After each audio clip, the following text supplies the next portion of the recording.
It is coming to life. Actually, the receiver is spitting out sideband, CW, and AM. Boy, a lot of warts to work on with this receiver, however, and I'm nowhere near finished, but I think one more session will do it. Yeah, I'm always remote. Oh, okay, I didn't know that. Well, yeah, it's working for you. It's working quite well. Okay. And stay safe, and anyways. And Clint, I was talking to a guy yesterday. I could not believe the audio out of this guy. Absolutely amazing. But he was in Messina, New York. Don't sound that good. But he said, yeah, you just got to play with it. But I didn't talk to him for too long. So I'm actually using the regeneration control on sideband. The BFO is off. This thing's amazing. I think I need to do a lot more.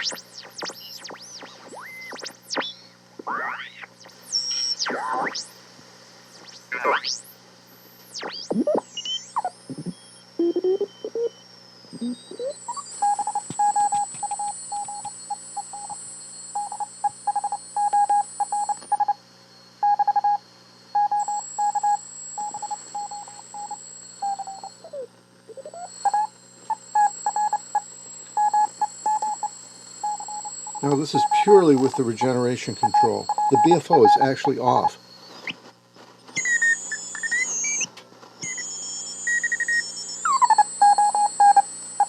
So you guys are wondering what the Regen would do.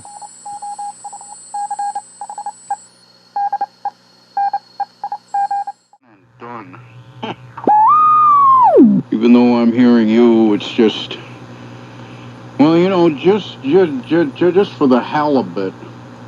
No, I was going to go into the wire array, but the array is not set up for this part of the spectrum. So I can't believe this thing is doing AM. But it's because of the leakage around the filter. The isolation is so poor on this receiver that it seems to squeak the AM through. Now, of course, I have to set the Regen critically. In that regard, when Mercy and I got together, at least usable, but there's a whole lot more to do, and I just... So, kind of a happy accident. When I'm in the 80 meter mode and I go over to the 40 meter, of course with 2 megahertz it won't tune right without the capacitor added here. But it happens to tune CHU up at 7.85 megahertz. Kind of a bonus. So I guess I better mark that CHU over there. Something different there, like that chicken you just described, sounds pretty good in the air fryer. And when you say chicken with the back on it, I'm wondering if you're talking about a chicken breast with the back, or... So if I didn't actually get some noise coming out of this receiver, I thought there might be a revolt on the channel. We are up to part 7, and the SimpleX Super is beginning to show signs of life. I will say that what you're hearing here, this sideband, is being done with the regeneration control, not with the BFO. So there's still some work to do in this thing. I'm not happy with the injection I'm getting with the BFO as a product detector.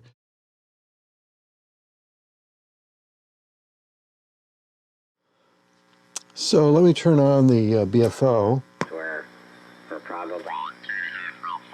Every day for hours and hours. So it's working okay on the BFO, but the injection just seems to be a little bit low. Well, I talked to him today. I said, how's your studying going?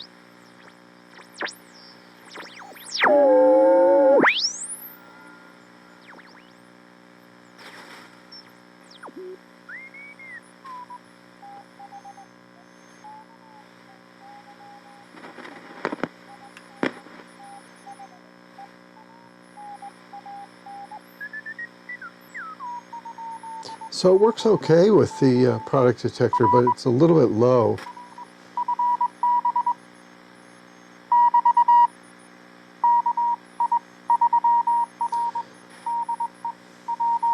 Anyway, I wanted to let you see what it was like on the regular BFO.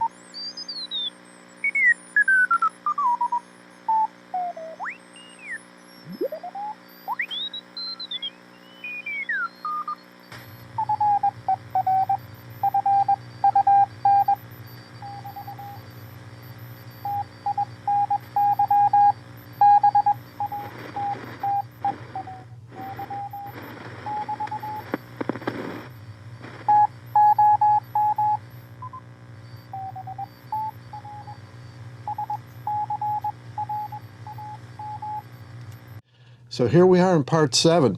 We're starting to bring the SimpleX Super to life.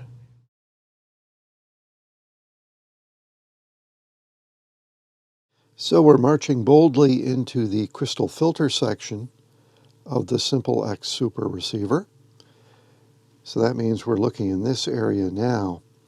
Something I noticed once I started to play with the phasing control was that nice support structure that I made, which holds both the main tuning capacitor down below and the phasing control. It's a little bit wobbly. Once you get your hands on the phasing control, you can see you can move it back and forth here. And that makes me nervous on the stability front for the main tuning dial down here.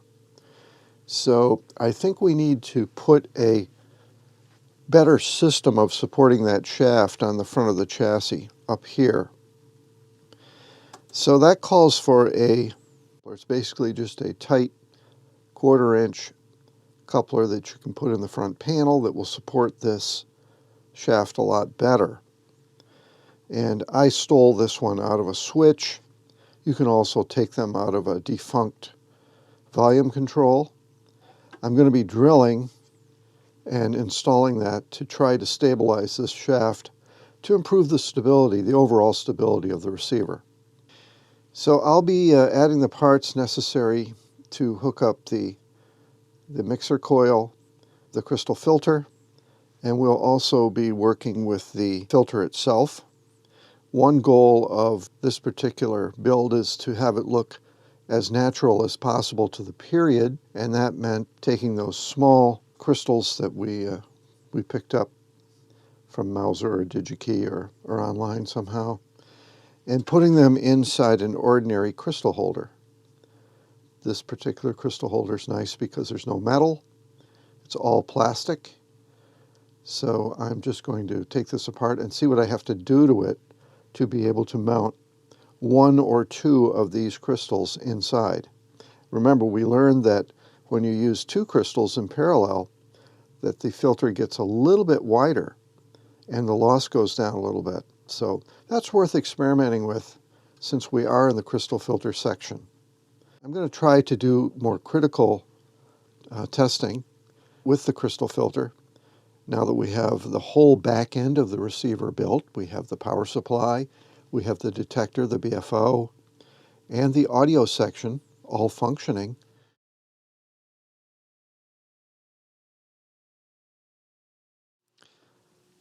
Okay, I hope you can see this. And looks like we have minus 5.5 dB for the loss of the filter. The shape is what we would expect for a crystal. And by playing with the phasing control, which I'll do right now, we can do some work and flip the phase. See that? So now we're working on the other side. We can flip the phase over here. So when you're fooling with that phasing control, you can literally move that notch to either side. Isn't that interesting?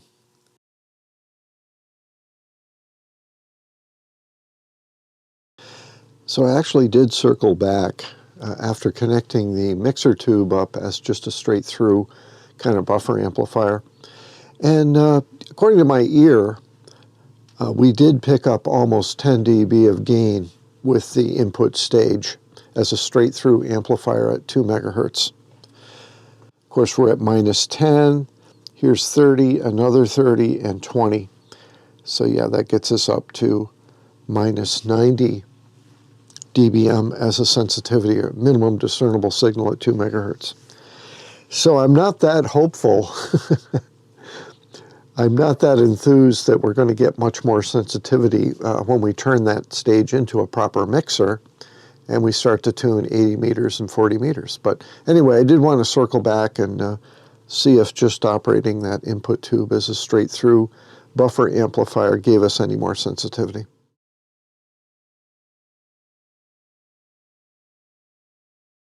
So a few of you have been waiting for this part of the video series where we start to build the front end coils. We have a high frequency oscillator coil to wind and 2 front end preselector coils. Now, somebody mentioned that they're very surprised that we were getting such good Q using PVC tubing. Well, the tubing that I'm using is pretty light stuff. If this will focus, it's actually pressure hose, used for, for water, and it's extremely thin. Okay, so we're not getting all that loss you're thinking of using the thick PVC tubing. I don't really think you get that much loss with PVC anyway at HF. So, and, so far we've been testing and finding that the Q that we're getting with these homemade coils is commensurate with what you get with the mini ductor or the mini ducts, whatever you want to call it.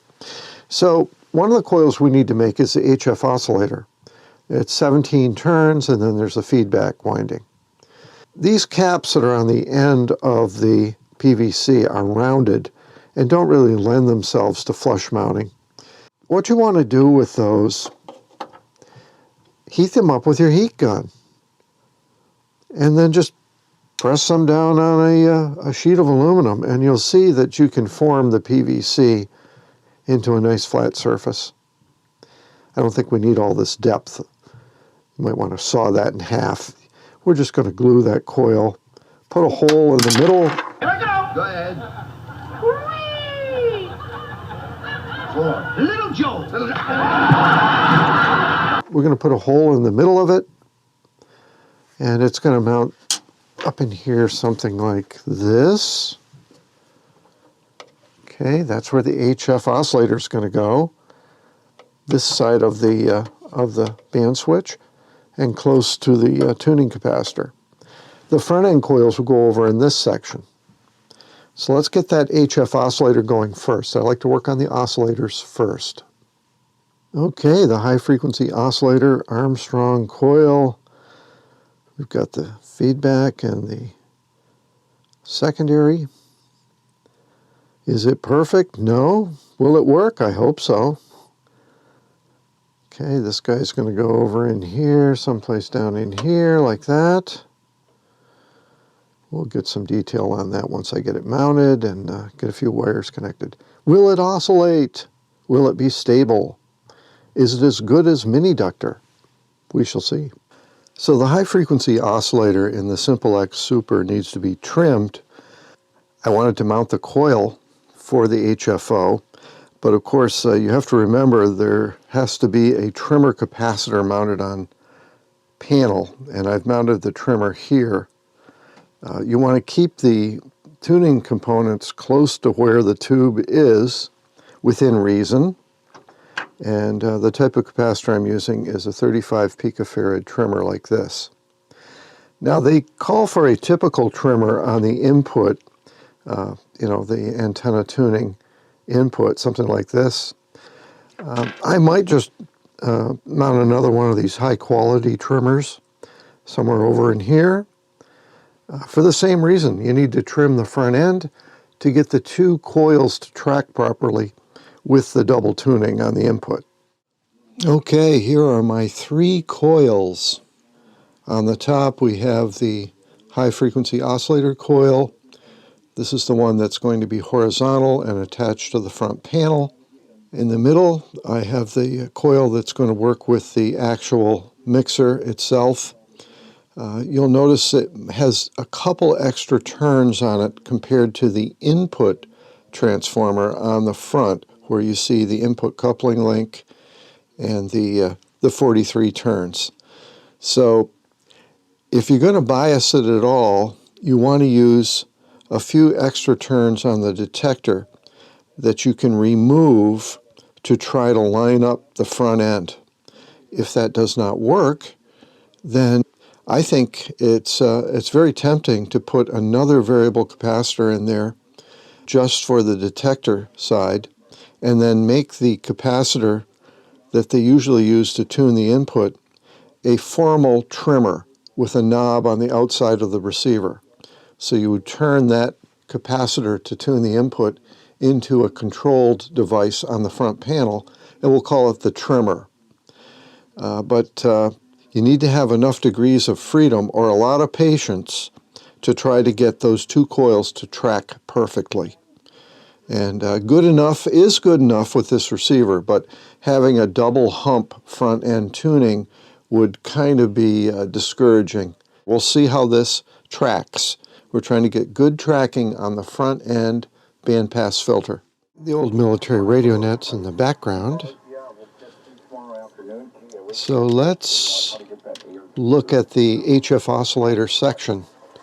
I have the oscillator coil just attached to the front panel, and I put a self-tapping type system in there, so it just screws right into the cap. Underneath you can see the trimmer capacitor that I had to mount up front.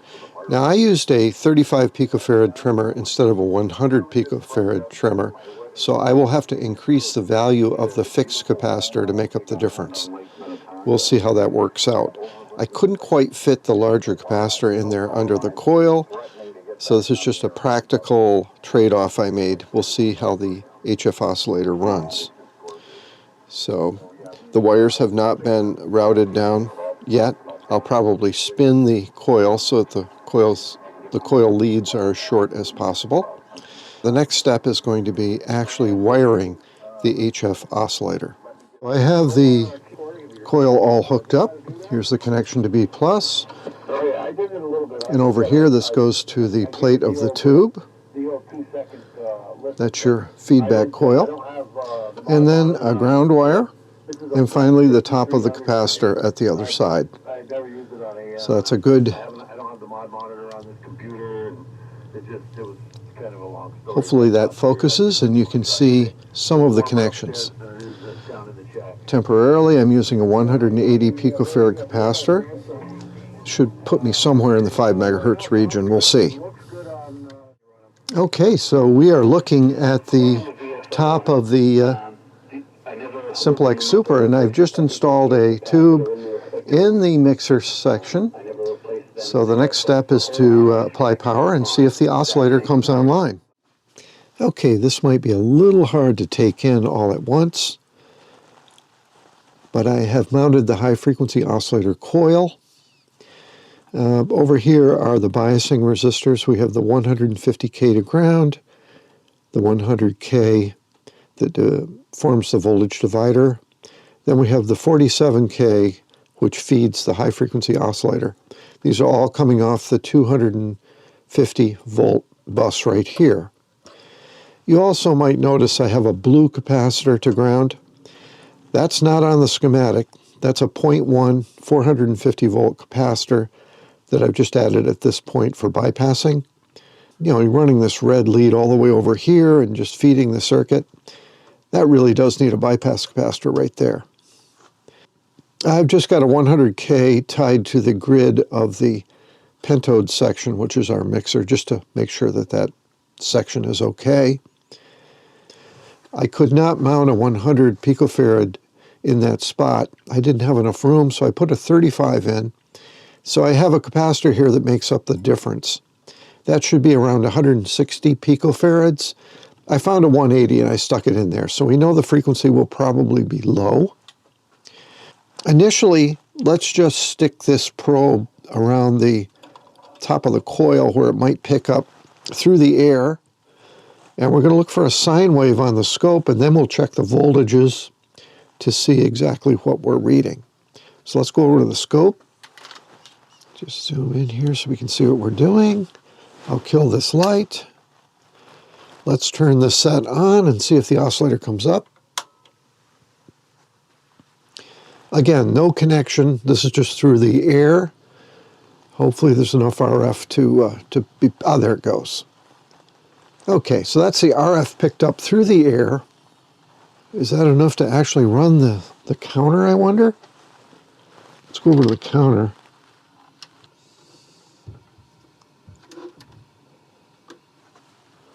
Yeah, 4498. I'm at the bottom. Let's tune this thing, see how far we can go. I'm tuning. I am still tuning. That's it. Okay, so definitely low in frequency as expected. I will have to lower that capacitor value to something closer to 160 or 150. What's the drift look like?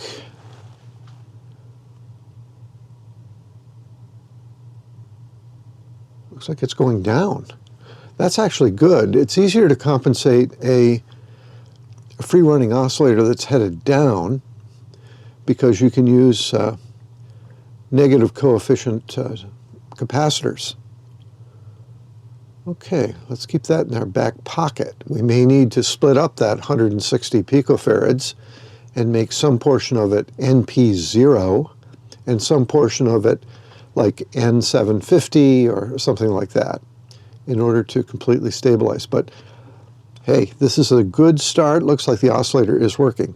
Now let's directly attach to the cathode of the mixer and see what this signal actually looks like. Well, it's not the prettiest looking thing in the world, that's for sure.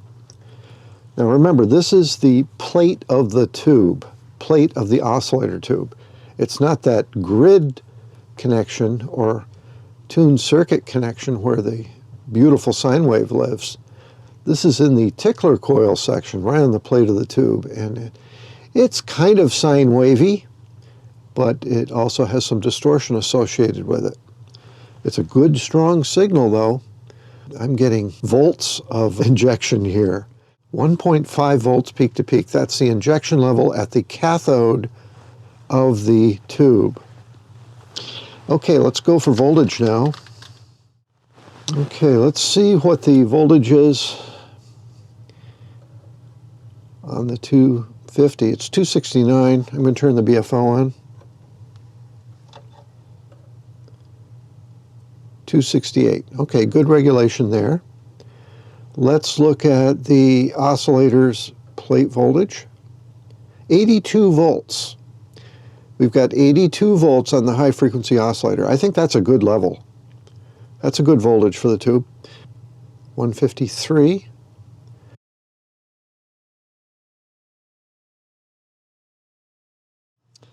Okay, we need to wind the radio frequency choke. I have here a 1 watt, looks like 1.5 meg resistor, and I did manage to find some number 22 enameled wire. This is some antique wire, but that looks like it's close. The question is, will I be able to actually get 18 turns on there? Or were they talking about a 1 watt resistor that maybe is a little older, that might be longer? Let's see if I can get the 18 on there. Okay, I truly did not believe it, but 18 turns just fits on the 1 watt resistor. So 2 points for the ARRL laboratory. So my friend, the grid dip meter, is verifying that with our 365 dual capacitor and the proscribed 43 turns that we're definitely getting low frequency operation here. So the dip is around 2 megahertz. When I go to the top end of the band and I have the 35 picofarad capacitor in the middle, which is where I want it to start, I can only get up to about 6.5 megahertz. So we need to take some turns off. Now this is expected. I'm not using the dual 140 picofarad capacitor. I'm using a dual 365 picofarad, and it has trimmers on board, and with that static capacitance, I simply can't hit the high end of the band. I have to take turns off both of these coils in order to hit 7.5 megahertz.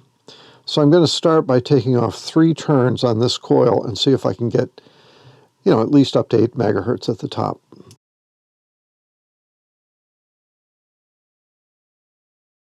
So still work to do on the SimpleX Super. We will need one more video to clean things up.